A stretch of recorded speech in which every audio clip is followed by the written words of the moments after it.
अस्सलामुअलैकुम, मैं हूं नईम खान और आप देख रहे हैं यूट्यूब चैनल। दोस्तों, आज हम फ़लस्तीन के उस नौजवान शख्स की बात करने वाले हैं जो गज़ा के अंदर रहने वाला टैक्सी ड्राइवर जिसका नाम अला है और वो बीवी और 5 बच्चों समेत गज़ा के अंदर रहता था और वहाँ टैक्सी चलाता था और अपने गुजारा बसर करता था।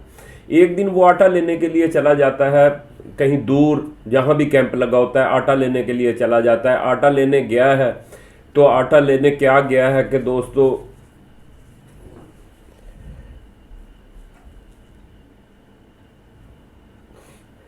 आटा लेने गया, टांग पे मिसाइल लगा है, गोलियां लगी हैं, वहां जख्मी हो जाता है। जख्मी होने के बाद दोस्तों इतनी दर्द भरी दास्तान है कि इसको किस तरह ये इंसानियत के ख़िलाफ़ किस तरह के मसाइल हुए हैं, इस पर क्यों नहीं दुनिया नज़र दुड़ाती।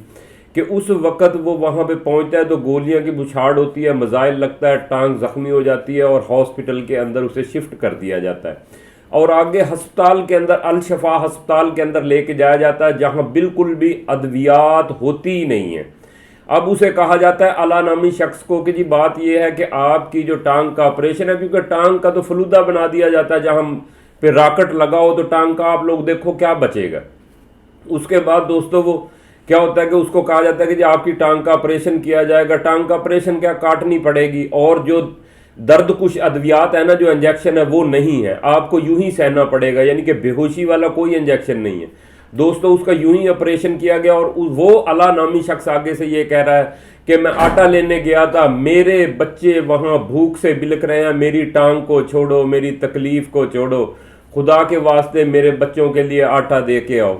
दोस्तों ऐसी सिचुएशन है, ऐसे हालात हैं, यानी उसे बच्चों की फिक्र है, टांग की फिर भी फिक्र नहीं है। उसके बाद वो देखो एक टैक्सी चलाता था किराए के ऊपर, वो भी उसकी बंद होगी, रोजगार खत्म हो गया, टांग से वो अपाहज हो गया। उसके बाद वो अपने बच्चों के लिए कहां से लाई। ये हालात हैं गजा के जो दुनिया इस वक्त देख नहीं रही। कहां पे दुनिया ने पहुंचा दिया इस गजा को। इसराइल को सोचना चाहिए, ये इंसान तो इंसान होता है। उसके बाद वो वहां से शिफ्ट जब घर किया जाता है, घर भी क्या है बेचारे का, सादा एक बिल्कुल तंबुओं में रहने वाली बात है। वहां से जो शिफ्ट किया जाता है तो फिर टांग खराब हो जाती है, जिस वक्त अद्वियात ही नहीं है, फिर टांग को और ज्यादा उसका ऑपरेशन किया जाता है। दोस्तों वो बार यही बिलकता रहता है कि मेरे बच्चे भूख से तड़प रहे हैं, मेरी टांग की परवाह ना करो, मेरे बच्चों के लिए खाना दो। इस तरह की सूरत हाल के अंदर दोस्तों आप लोग खुद अंदाज़ा लगाओ कि वहाँ की कैसे लोगों के अंदर, ये तो एक अला नामी शख्स की मैं आप लोगों को कहानी, इतनी दर्द भरी कहानी सुना रहा हूँ। आगे जो इस तरह के लाखों अला नामी क्या और कितने अशखास हैं जिनकी कहानियाँ हैं और दर्द से भरी है।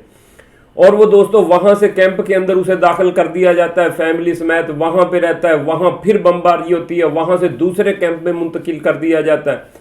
इसी तरह कोई वो 5-6 कैंप तब्दील होते हैं, क्योंकि जहां पे वो शिफ्ट होते हैं वहीं पे बमबारी।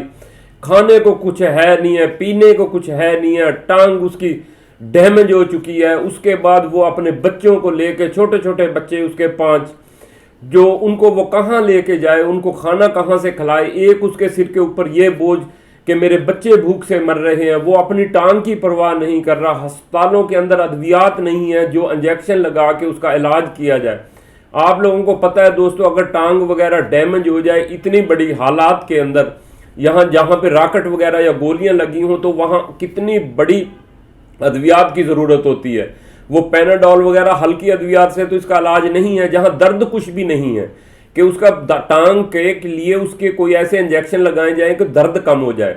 मगर उसकी फिर भी यही आह निकल रही है कि मेरे बच्चे भूख से न मर जाएं, मेरे बच्चे भूख से न मर जाएं। खुदारा पूरी मुस्लिम उम्मा और पूरी दुनिया को, अक़वाम मुत्तहिदा को इस बारे में सोचना चाहिए कि वहाँ के किस तरह के हालात हैं, किस तरह बच्चे मर रहे हैं गज़ा के अंदर भूख से, किस तरह अला जैसे कई नौजवान हैं जो ज़ख्मियाँ अपाहज कर दिए गए हैं, जो अब छोटा मोटा करते भी थे वो भी नहीं कर सकते। अब बच्चे ही बच्चे हैं, बच्चे कहाँ से कमा के लाएं। आप लोगों को आमर नामी पिछली वीडियो में बताया था कि 12 किलोमीटर 12 साल का बच्चा पैदल चल के दाल लेने जाता है और उस पर गोली लगती है उसको और वो वहाँ पे शहीद हो जाता है। यानी कि देखो कि अगर 12 साल का बच्चा 12 मील पैदल दोस्तों जिम्नास्टिक वाला भी नहीं चल सकता, 12 मील वो सिर्फ खाने के कैंप के पास गया कि किसी तरह खाना मिल जाए। इस तरह की सिचुएशन है, इस तरह के हालात हैं गजा के अंदर। अल्लाह रहम करने वाला है। दोस्तों, आप लोगों ने अगर वीडियो को लाइक सब्सक्राइब नहीं किया, चैनल को कर लें और इसे वीडियो को ज़्यादा से ज़्यादा शेयर करें और अपने फ़लस्तीन भाइयों के लिए दुआएं करें। अब तक इतना ही। अल्लाह हाफिज़।